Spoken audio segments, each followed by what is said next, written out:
Today on Malden and Schmidt, we want to talk about the E in EVs, the electricity. Where is it going to come from? The general idea is, or at least it's meant to be, that grids will switch to renewable energy sources, wind, solar, maybe a bit of nuclear as well, so cars can run off nice, clean power. That's why the UK and European governments want us to drive EVs. Sounds good when we put it like that, but it's all based on assumptions and forecasts about decarbonising the grid. What if they don't work out? Will we end up to have to use fossil fuels simply to power EVs? Could we even have to ration EVs if it all goes horribly wrong?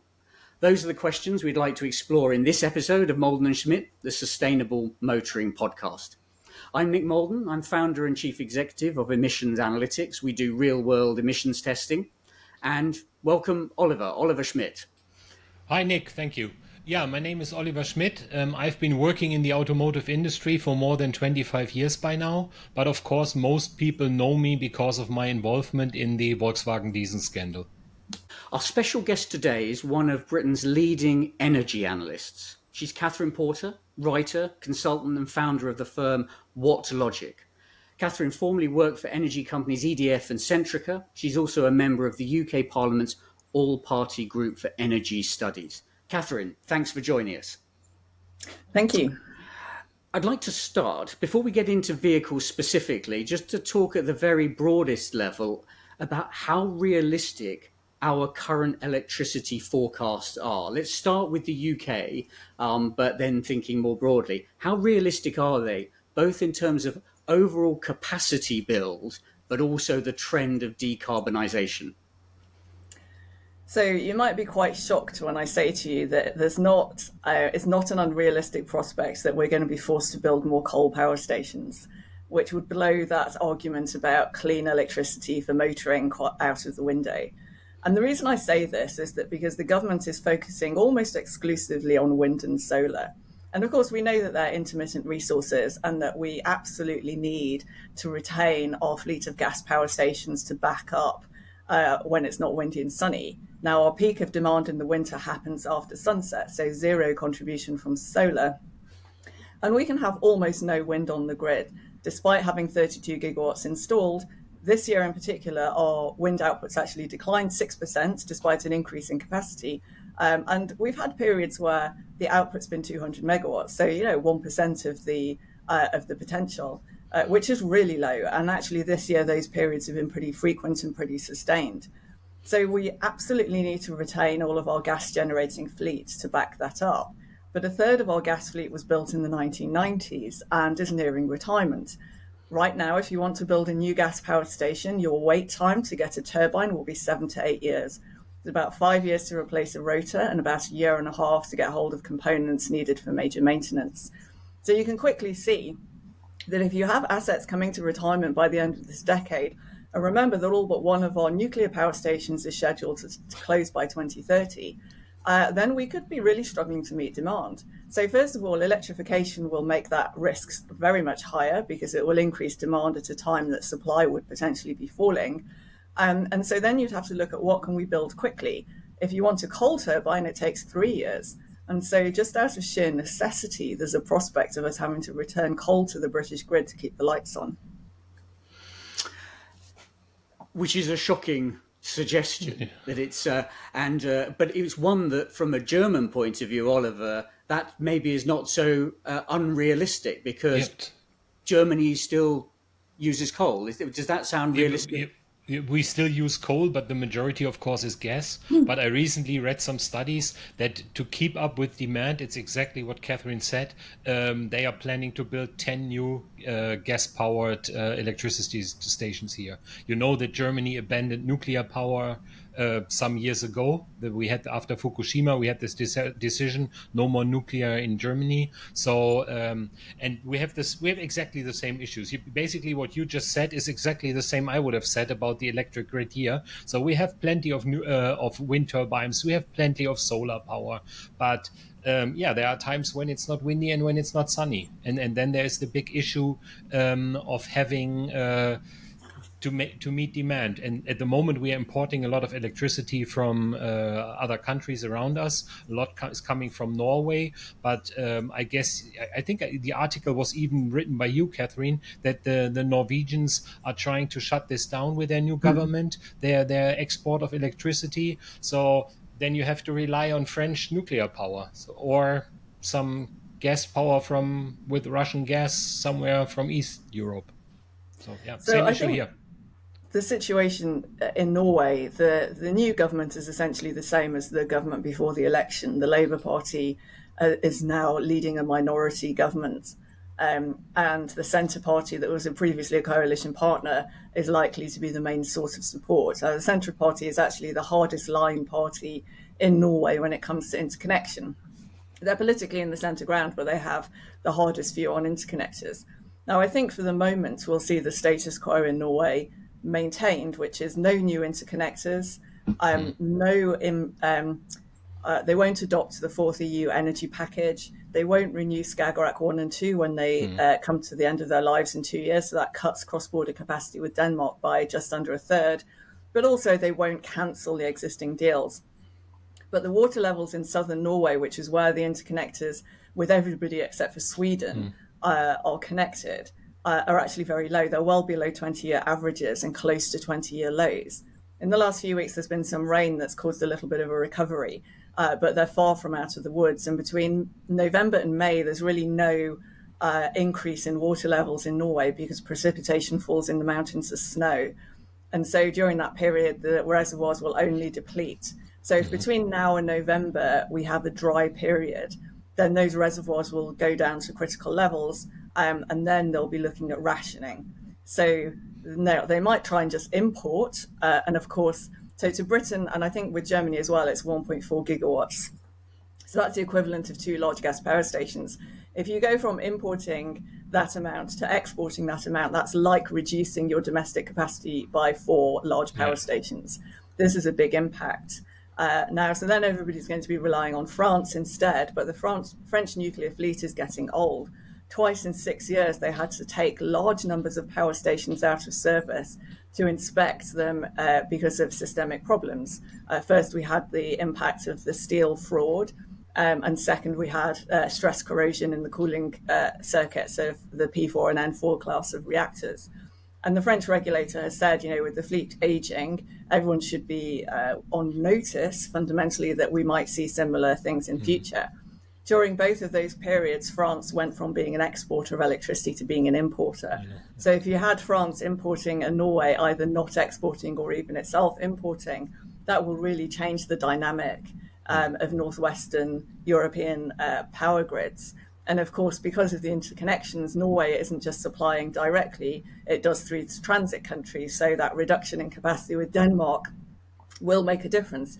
It will reduce the amount of electricity that can transit through Denmark, both to Britain and to Germany. And so the knock-on impact of all of this will be significant. One thing we're not doing in Britain that is happening in Germany, though, is dismantling wind farms in order to expand lignite mines.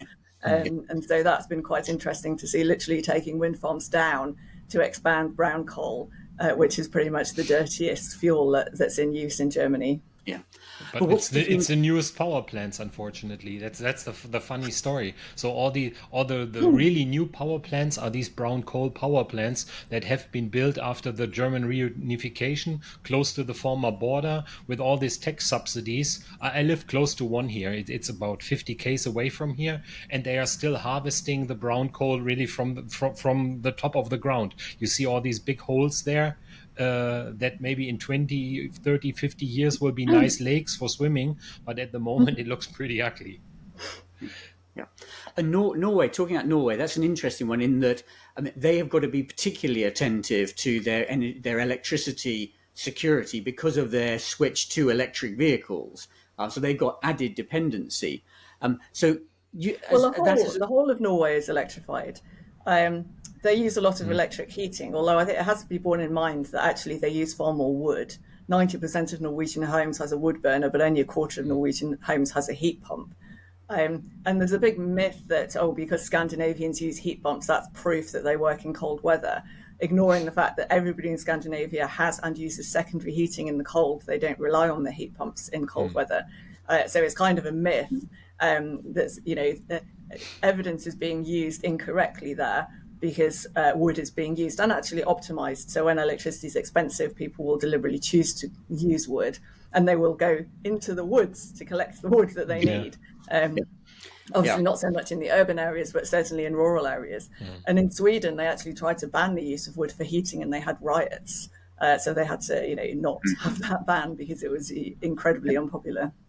But in the UK and some other European countries as well, the electric vehicle promise is essentially we can decarbonise transportation by moving everyone to battery electric vehicles, which will add capacity to the grid, but we will massively expand the intermittent renewables capacity and balance it by using the batteries of the big installed fleet of battery electric vehicles as a storage mechanism to counterbalance the intermittency.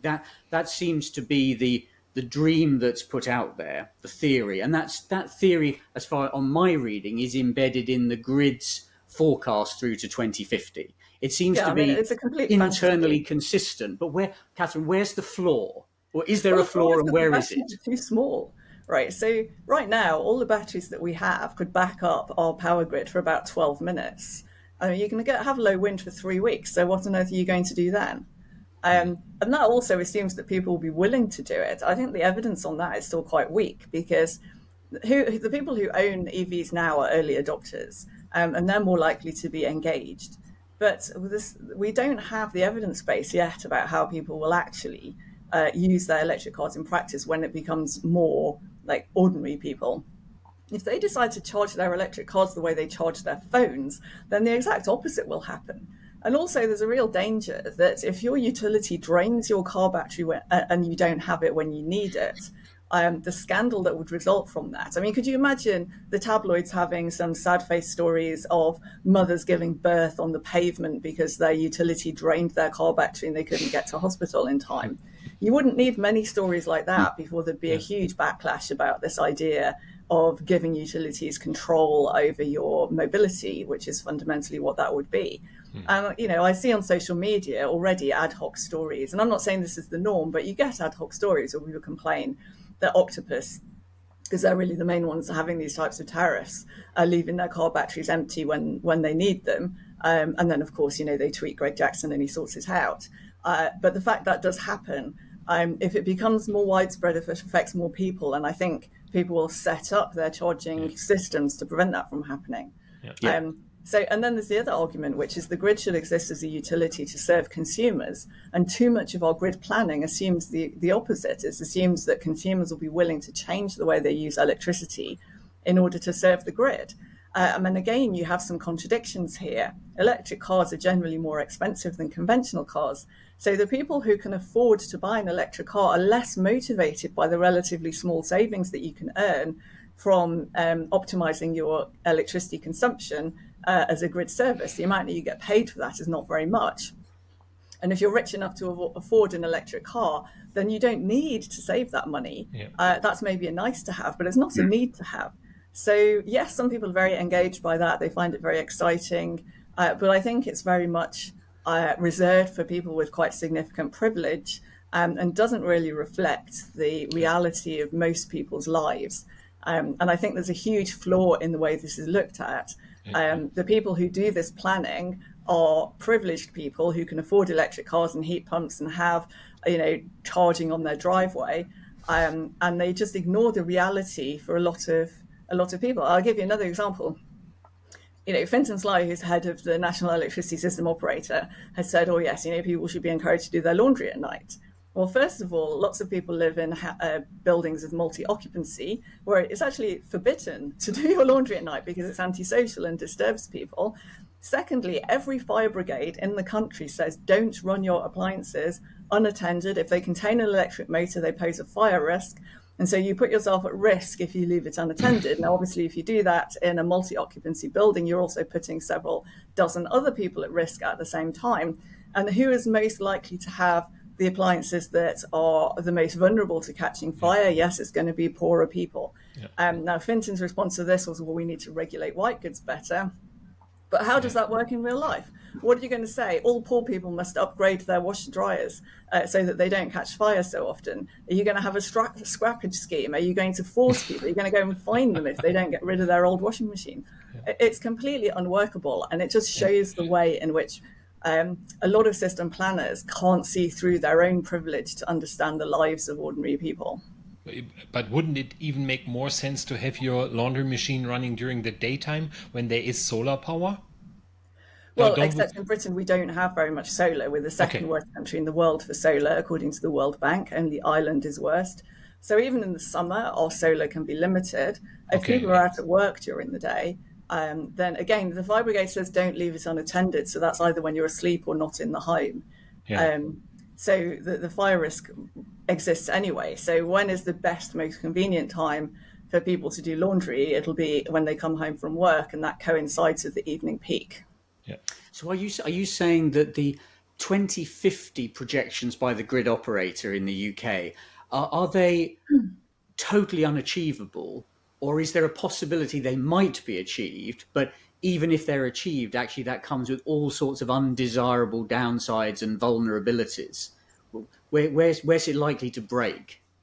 So I'd say in real terms, it's completely unlikely. In quantum terms, there's a non-zero probability it'll happen. Just like pigs might fly and all sorts of other unlikely things, unicorns may in fact exist. But if we're going to keep things real, then no, there's really no chance it's going to happen. And it's quite interesting that NISO has recently started putting a counterfactual into its future energy scenarios. I've been calling for this for some time. I've also been calling for them to do more back testing, because I observed some very strong directional biases within their historic scenarios that showed that they really weren't. Because if you compare the outturn with what they were putting in their scenarios after the fact, then you could see that they were just sort of skating on the edges. And that's not really what you want from system planning. You want to be realistic and not expressing sort of fairy stories. System plans shouldn't begin with the words, once upon a time, which is pretty much where we're at now. What's your view on electric vehicles? I mean, do you think electric vehicles, if it was planned properly, would be a good route to eliminating emissions from transportation, or do you think it's overblown? So not using current technologies, I think lithium-ion batteries are extremely dirty and unsustainable. And if you look at the entire supply chain, electric cars require lots of minerals that aren't used in conventional cars. They require a lot more energy to produce than conventional cars do. And the whole process of production is far dirtier than it is for conventional cars. So just because you might have zero tailpipe emissions does not in fact make them clean or sustainable. So no, I disagree with the current electric car technology. I wouldn't buy one. I think if you want to make a genuinely sustainable transport choice that is centered around cars, then secondhand petrol cars are probably the cleanest you can go. And that's also because we should be avoiding waste, right? Because the biggest negative and impact on sustainability is throwing stuff away that still has use.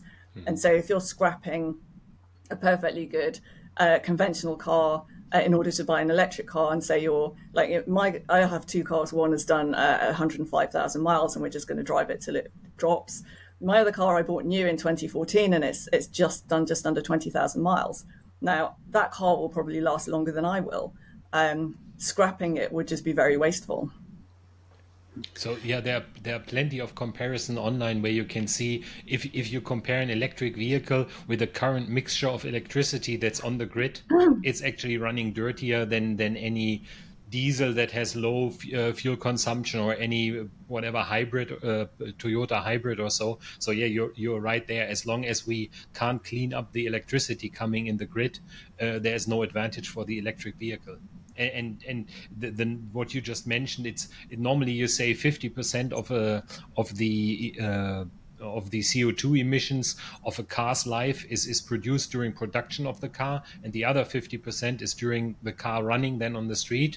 And on an electric vehicle, it's 66% in production, and then 33% on running on the street. So yeah, you're totally right there. Does the LFP technology, which requires fewer speciality metals, does that change your view at all, Kathryn, as to the viability of EVs? Absolutely. So I'm not against cars that are powered by electricity. I'm against cars running on lithium-ion batteries. I'm against lithium-ion batteries being used for bulk applications anyway, just like on the grid. I think they're the wrong choice. They run out very quickly and they're extremely dirty to make. The only reason we use them is because up until now there haven't been alternatives. It's all very well using them in your computers and your phones because they're quite small, but suddenly building massive ones that you're going to put on the grid or use for your car, I just think it's the wrong thing to do. And it's actually better to just wait a little while and provide incentives for new technologies to emerge and then choose those new technologies rather than this really uneasy, unhelpful compromise that we have at the moment, which, as Oliver said, isn't really actually delivering because they're relying on a dirty electricity mix. So in some ways, we've actually just gone too quickly with electric cars. We've chosen a substandard technology that can't deliver actual sustainability in practice for a whole range of reasons. It would have been better to stay with the internal combustion engine. And of course, modern petrol and diesel cars are far more efficient than older ones. So we see reductions in fuel consumption just from improved engine performance. And so, we should be encouraging that as well in the interim until these better battery technologies become, properly commercialized. I think what you said about petrol cars and running them for as long as possible holds pretty well. Diesel vehicles, you have to be a little more careful because only from about 2018 can you be confident that the NOx emissions, the other pollutant emissions coming out of the back, are sufficiently low. But even then, that's now 8 years ago. So that's a big body of diesel vehicles on the road. I think it depends how you're using your car as well, because again, if you're going long journeys, I think there's a great question about why you're not using trains, for example. I struggle to see where electric cars actually fit in. I both of my cars are diesel, and so is my generator, by the way, because it would make no sense to have it different. I can recycle the fuel through my vehicles, but I live 5 miles away from Winchester railway station. I go to London all the time. I never drive to London. That would be crazy. I drive 5 miles to the railway station and then I get the train. And so I drive fewer than 2,000 miles a year as a result of that. So I think, you have to really think about your total choices here, and having an electric car then doesn't give you license to drive up and down the country. Well, you wouldn't want to anyway because of the charging infrastructure being so rubbish. In that scenario of that few miles, there is no scenario, however good the EV is or however clean the grid is, that actually that will be lower CO2 emitting. That is just, if you were to do those miles in an EV, you would never be able to spread the manufacturing emissions long enough to be better than staying with a small petrol car. So that there is definitely that. And there's actually a long tail of people in Europe, of people who own cars but drive them very few miles. And at the moment, we're trying to force those people into EVs that will definitively make the situation worse. Yeah, exactly. And because my car is young in terms of mileage, to scrap that car would be to throw away the embodied emissions of the car itself, and then take on a whole load of new embodied emissions and other pollution. I mean, I think we obsess about carbon dioxide, but it's by no means the only detriment to sustainability. And so I just don't see that as a responsible choice. So yes, the NOxes might be higher than you'd like, but if you look at it in the round, throwing away stuff that still has good use to it, I think it's just really difficult to justify. And you have to think very carefully about, because a lot of this stuff just can't be recycled. And even where it can, that uses energy as well. So, where are you going to draw that line? And I don't just apply that to my cars, right? I very rarely buy clothes brand new. I typically buy stuff secondhand. And I started doing that because I wanted to avoid Chinese supply chains because of the issues with forced labour. But actually, when I thought about it more carefully, if you're willing to spend a bit of time on this, you can actually buy really good clothes that have a lot of well-made, good quality clothes that have a lot of life left in them. It's not fast fashion, obviously. And so that becomes a more sustainable choice. And so avoiding waste, I think, is something that is ignored because policy, but it's boring, right? No policymaker is going to go, yeah, let's avoid waste. That doesn't sound like a vote winner, but actually if you're really serious about sustainability, that's really what should be the starting point. Do you know the German economist Maya Göpel? No.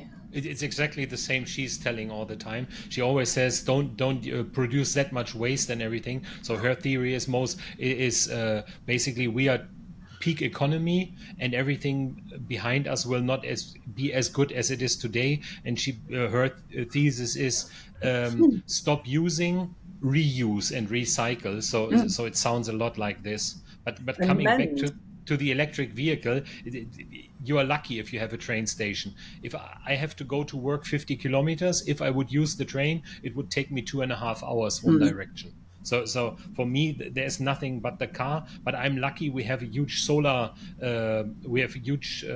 array of solar panels at work. I can charge there for free. So I'm sure I run on solar power.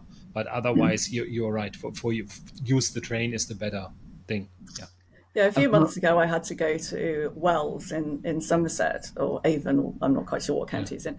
And that's about a 2-hour drive from here. And there's no alternative on the train that makes any sense. It would take far longer by train than it would to drive. And so I drove. And actually, while I was there, I was giving a speech about energy, and somebody raised these questions in the Q&A at the end. And so then I thought about it, and I thought, I didn't leave Wells to return home until about 11:30 at night, and this was in the spring, so it was dark. It was very dark by the time I left, and I had this 2-hour drive home. And I drove there and back on about a quarter of a tank of diesel, maybe a little less. I didn't really pay that much attention. Of course, I couldn't have done that on a single charge of an electric car. So, and a lot of these places were quite rural, so then I'd be having to try and find a charging point where I could charge up my car late at night as a woman traveling on my own in a place that's not well trafficked. And, there's a real personal security question around that.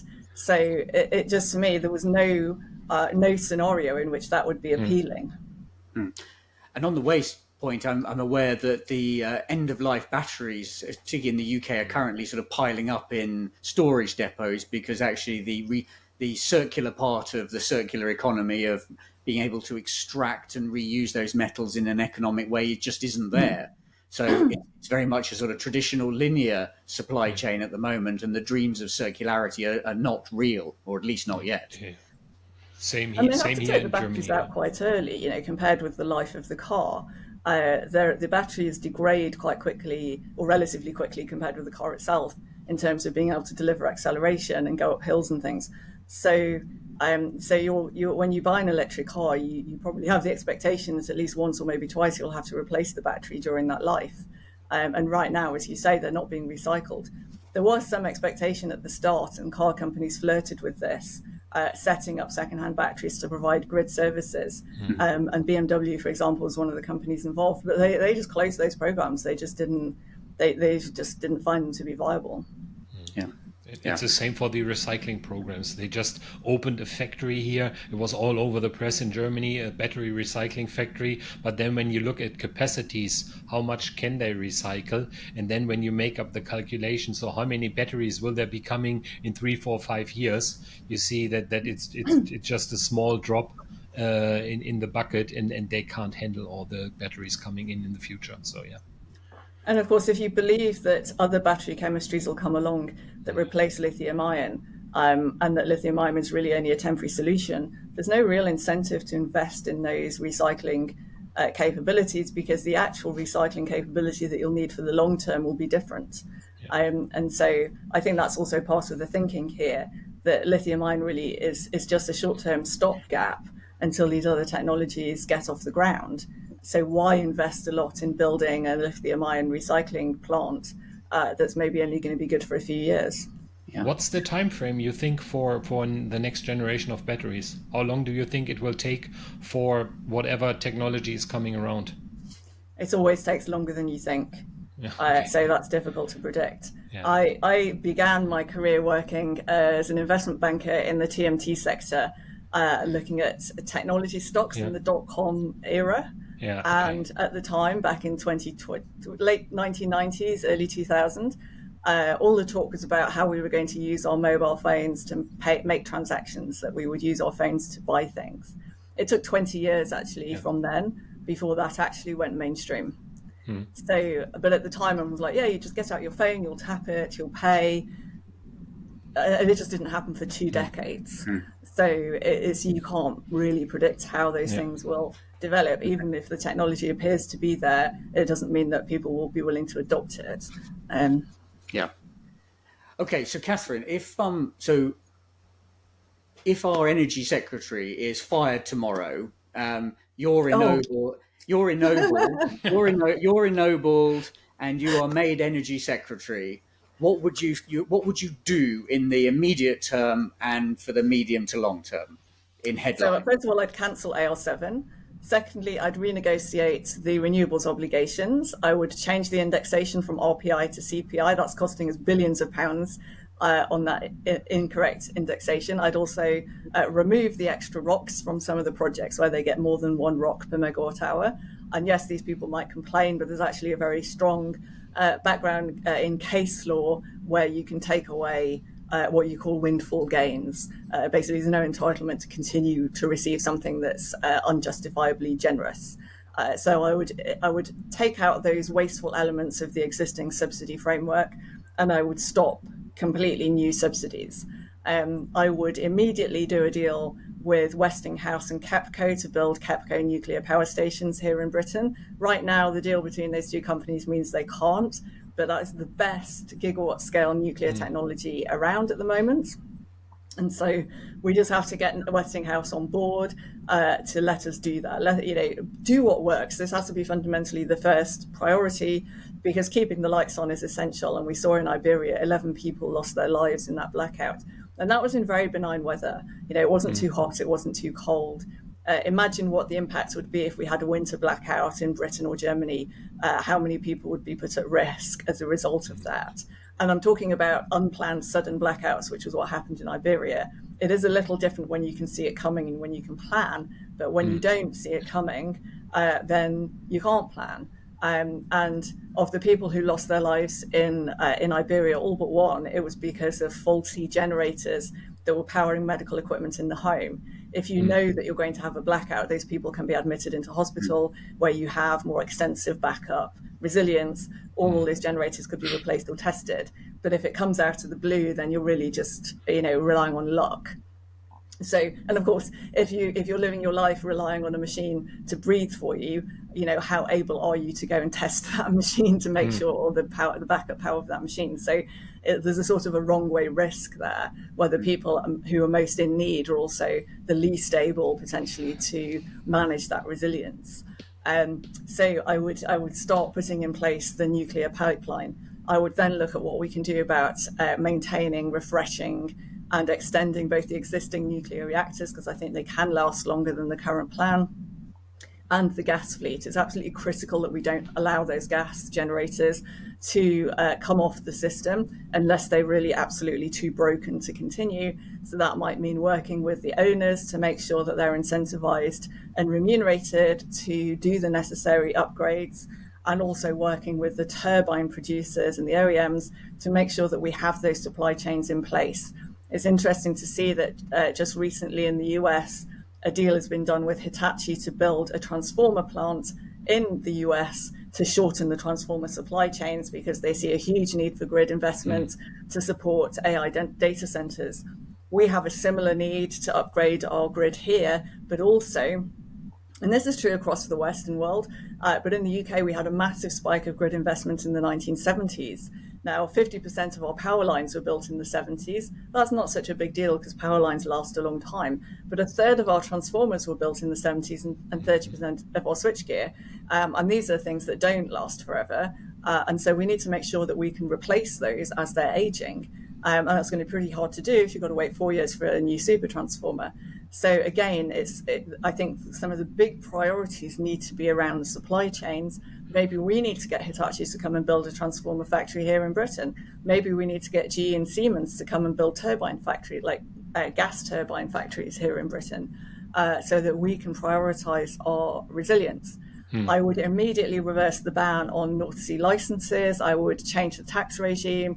I'd abolish the windfall tax in the North Sea. I would create tax incentives that allow immediate write-downs within year tax breaks for new exploration and appraisal activity. We know there's more oil and gas to be found. Norway just made a major discovery right on our doorstep, right next to the UKCS, that's equivalent to about 2 to 3% of our reserves. So there's material finds still being made in that region, and we should be participating in that. I'd consider building additional gas pipelines into the Norwegian gas pipe system in the Barents Sea and in the North Sea, maybe one into each. Currently, we only have 2 pipes into Gasco, and that is, I think, not enough for resilience, particularly when we see subsea infrastructure being attacked all around Northern Europe. So I think we need to think in terms of security there and make sure that we have redundancy.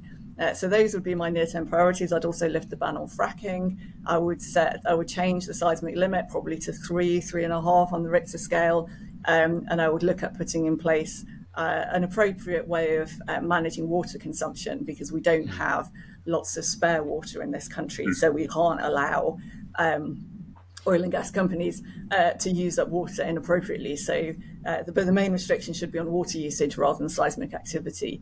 5 is really where you start to get any sort of structural damage on property, and obviously that's a logarithmic scale, so 5 is 100 times stronger than 3. So these would be my near-term objectives if I were the energy minister. Would you add to that getting rid of the subsidies for electric vehicle purchases via mainly and the heat pump mandates? I think these are just premature. I think, as I said before, the current electric vehicle technologies are not the right ones. So we should wait until they are. And we have to also consider that we have a huge affordability and cost of living crisis. And our economies are all doing really badly.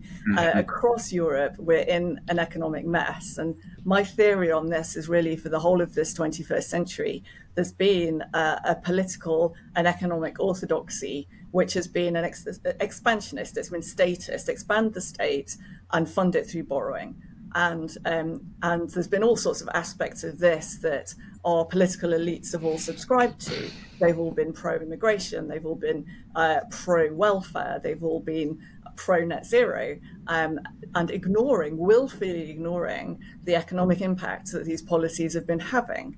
And I think because people have seen such a reduction in their living standards, they're now starting to express anger at this status quo, at the same time that the financial markets are saying, hang on a minute, you can't afford your debt burdens. You can't afford your unfunded pension liabilities. And we have a massive unfunded state pension liability in this country. The public sector pensions that are all unfunded are worth trillions of pounds. And this is not getting the attention that it needs. But all of a sudden, the bond markets are like, hang on a minute, you have your debt to GDP ratio is not looking very good. France is in a worse state than we are, but we in Germany are both far from secure. And so we have real challenges here. And this is why we're seeing a backlash against immigration. It's why we're seeing a backlash against net zero. It's fundamentally people are feeling a lot poorer, and they're looking around for what they see as the causes of this. And I'm not saying for one moment that immigration is to blame. I'm just saying that it's an easy target for people who are unhappy. And so that's being expressed in the polls. I think the situation in Germany politically is quite tense, because I think the Volkswagen announced it was going to close its factories. And this was very shocking, I think, for the German public. It was really the first time they seemed to understand the impact of high electricity prices. And it was one of the factors that brought down the Scholz government. So you had an election, AfD comes second. The political elites cobble together a coalition that says everybody except for AfD can be involved in the government. Now, and then they go and carry on doing the exact same things that Scholz was doing that the voters just said they didn't like. What do these people think will happen in the next election? We just had an election. On the weekend, our biggest state had their local election. And in this state, I think AfD in the last election had 5%. Now they were somewhere in the 20%. They were so you see it happening, and it's exactly for the reasons you pointed out. Even those reasons might not be the cause for everything, but it's just people are unhappy. People don't want to support what the government is proposing, so they just you look to somebody that's anti-government, and you see it all over Europe. You have the AfD here, you have Marie Le Pen in France, you have Reform here in the UK. you have you have Mr. Brexit in the UK, who just made it into the House of Parliaments, and you have it everywhere. You have already in Hungary, you have already a right-wing leader. In Italy, you have it. So it's coming all over, Yeah. and I think all the globalism that we had that we grew up with. So when we grew up, it was, oh yeah, America is great, and borders are falling, and we can travel everywhere with just our ID card. We don't need a passport anymore. No visa required. This will all be gone soon. I'm pretty sure there. So Brexit was one of the things that happened. So if I have to travel now to the UK, I need kind of a visa to go there. Yeah. And in former times, I just showed my ID card at the airport and hopped on a plane. So, but this is what we will see everywhere. I know, and I think so. I think that our political elites are being quite stupid to ignore the sentiments of their voters, because I think what will happen in Germany next time there's an election to the main parliament, it's going to be an AfD outright majority. And so the very thing that the political elites most fear, they're making it more likely by ignoring this expression of rage that we're seeing from voters. And it's a very dangerous strategy. Here in Britain, you've got all of these protests against the situation with illegal migrants. And I think what's really behind this is that people have seen their standard of living falling, and then all of a sudden these people show up on boats, and it's not actually outright a large number of people, but it's very symbolic. So there's this huge sense of unfairness. And then when people say, well, we think this is unfair, we don't like it, the British government right now says, oh, this is far-right narratives. You're pandering to far-right narratives. You're all racists. And they try and restrict speech and arrest people for writing tweets they don't like. And so people are like, no, this is really offensive. You're gaslighting us. This isn't far-right. This is just, this is just unfair, and we dislike this unfairness. And even in the so automotive this response that we're seeing, this authoritarianism, I think it's going to backfire in a really big way. Yeah. And so we'll see reversals on net zero. We'll see reversals on economic policy. At least for Germany, I can say it's history repeating. If I look at Weimar Republic, in the 1920s, 1930s, it's exactly the same happening. So, and now Nick is going to stop us because we are a sustainable transportation podcast, not a political podcast, like he did last time. No. This is very important discussion to have. But I did want to just see it through the automotive lens, because everything you're saying is actually being played out on smaller scale in automotive as well, where people are being told that you either shouldn't have a car, or you can only buy this sort of car, and by the way, it's now 50% more expensive, or you might not be able to use it. Sure, it would be terrible. Yeah. Many things that, again, people are saying, who are just trying to go and do their jobs and earn money and look after their family, are being circumscribed in what they're going to be allowed to do. And I think that is creating a backlash. But the bit I wanted to pick up on, Kathryn, was you suggested in what you previously said that the origin of this was largely around essentially the financial crisis, which led to the era of very cheap money and led to a very statist, borrow money at next to nothing, invest, grow the size of the state. But didn't the origin of this philosophical approach date way back beyond that, at least to Kyoto and the beginning of the COP process, and back to the early days of the environmental movement in Germany and the Cold War and nuclear weapons?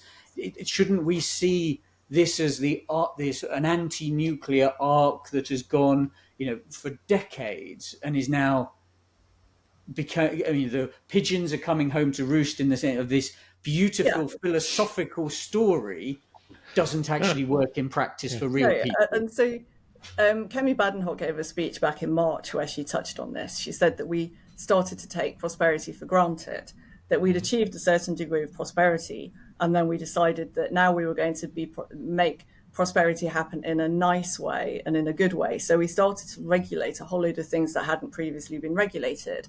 And that's environmental regulation, it's financial services regulation, it's social regulation. It's all sorts of different types of regulation that you started to get. Equality regulation coming in, for example. And, some of this stuff you think, well, that's good. We want that. We don't want to just be indifferent to the environment. We don't want to discriminate against people. But then obviously you start to get really extreme things being prioritized, like trans people's access to bathrooms, for example, when the number of trans people is actually really, really, really small. And so there's a disproportionate focus on something that actually in practice doesn't really affect that many people. And then you start to get this whole sense of being in a parallel universe, actually, that what you hear from politicians and from the media is talking about all sorts of things that you don't relate. They just don't resonate with you. You can't relate to them. Whole discussions about how do you define a woman? Most people think, I think that's really obvious. Why you ask that's a kind of a dumb question. I really care about why my standard of living has fallen. Why can't I get a doctor when I need one? And I'm kind of annoyed about what you said about having my mobility threatened. People are talking about not letting me fly on my holidays when I want to, or having to pay extra to do that with all sustainable air fuel and extra taxes. And, I don't want to get a heat pump because I'm going to have to spend lots of money on insulating my home. And you're not going to give me a subsidy for that. So either I have to be colder or I have to spend lots of money I haven't got anymore because my standard of living's fallen. I've had to use my savings. And I'm worried about what happens when I become a pensioner. And actually, honestly, the government's taking so much of my money in taxes, is even worth working in the first place. Maybe I'll just tell them I'm just anxious and go on benefits. So this is, I agree with you. It did start much earlier. And I think you can trace it back to the end of the previous century. And our good intentions, I mean, they say that thing about the road to hell is paved with good intentions. And indeed it was. A lot of these things had an origin in something good. Let's do something in a nice way. That's a laudable ambition. But what's actually happened is we've strangled ourselves in so much bureaucracy that we actually have killed the growth that we were trying to do in a nicer way in the first place. We didn't realize it was a trade-off. Fundamentally, we thought we'd always have the growth and we could just choose how we got it. And we've realized and discovered that actually we've killed the golden goose in our pursuit of all of these other things. Right, I'm gonna wade in. So I think that's a beautiful way to encapsulate it, I think. So, but and we are running out of time as well, and I feel we could discuss this in the wider political context. And it is absolutely true to say. I mean, automotive is well, at least in my view, very emblematic of a lot. Things which are going on in the wider political economy as well. Cars are so central and they're so expressive of how we are and what we do as human beings. So it's an expression of freedom. Effectively, you can get in your car and go where you want. Exactly. So, and we should pick this up and the wider issues on a future podcast. But I did want to end with, to bring it back to something quite specific, which has been troubling me, or trying to explain something that happened a few days ago in the UK, which was one of the big advocates of the current, I guess, environmental energy policy and a big supporter of and a donor to the current government, Dale Vince, who runs a big company in the UK, suddenly came out of nowhere and suggested that the government should be subsidising fossil fuels, which is clearly seems to be at odds with what he said for many times. Now, Kathryn, so my parting question to you is, can you unpick that riddle? Why is a major advocate of the current renewable energy policy suddenly popping up and saying we should subsidise fossil fuel? Well, so Greg Jackson of Octopus has come out and said something quite similar. I don't think he's going as far as subsidising them. We don't need to subsidise the North Sea. We just need to get rid of the excess taxes. But I think we're seeing this change because, first of all, what happens in the North Sea doesn't really impact the electricity sector, which is where both Dale Vince and Greg Jackson operate. And they're noticing this huge backlash against net zero. And they're basically saying, well, fundamentally, nobody thinks we're going to stop using oil and gas anytime soon. And it is a bit stupid to import it when we could produce it ourselves. The only person who seems to disagree with that is Ed Miliband. And so why don't we just say this, which takes some of the sting out of the criticisms of energy policy. It's something that almost nobody thinks is good, right? The idea that we run down our North Sea resources in favour of imports very, very few people, either in politics or in the general public, understand why that would be a good thing to do. And so if you're trying to defend yourself against this backlash that you're worried might extend beyond just oil and gas and into your territory, and of course, both of these companies earn huge amounts of money from subsidies. So if you're worried about the extent of the subsidies that you're receiving, although Dale Vince likes to say that he doesn't get subsidies because they're paid by consumers and not by the state, I don't think that's a distinction that most people would have sympathy with. How do you insulate yourselves from those criticisms? Well, let's actually give a subsidy to fossil fuels. The North Sea doesn't require a subsidy; it just needs the tax regime to be less punitive. But I think that's why we're seeing that, is both Dale Vince and Greg Jackson are seeing the backlash against net zero, fearing where it might end up, and saying, why don't we throw a bone to these people who are complaining? Because actually it is pretty stupid to import more when we could produce it ourselves. And so let's lean into that logic and try and take attention away from all these vast subsidies that we get. Oh, thank you for that explanation. That certainly is plausible, and I think we're going to draw a close to it there because we've covered a lot of ground. So, and I would definitely observe there's clearly an increasing yawning chasm between current policy and increasing number of voices, based in real world, events, real world data, and it just seems that it's only a matter of time before this consensus does break. But for now, many of the people on that side are doubling down. So we've got a little way to go yet before something breaks, in my opinion. But so that may be a good time that say, Kathryn, we should revisit this some way down the road and see how things have developed over the next few months. But in the meantime, thank you very much indeed for your time and your insights. It's much appreciated, and to you, Oliver, as well, as usual. Thank you for joining as well. So thanks again to everyone, and we will see everyone next time. Thank you very much. Okay, thank you. Thank you.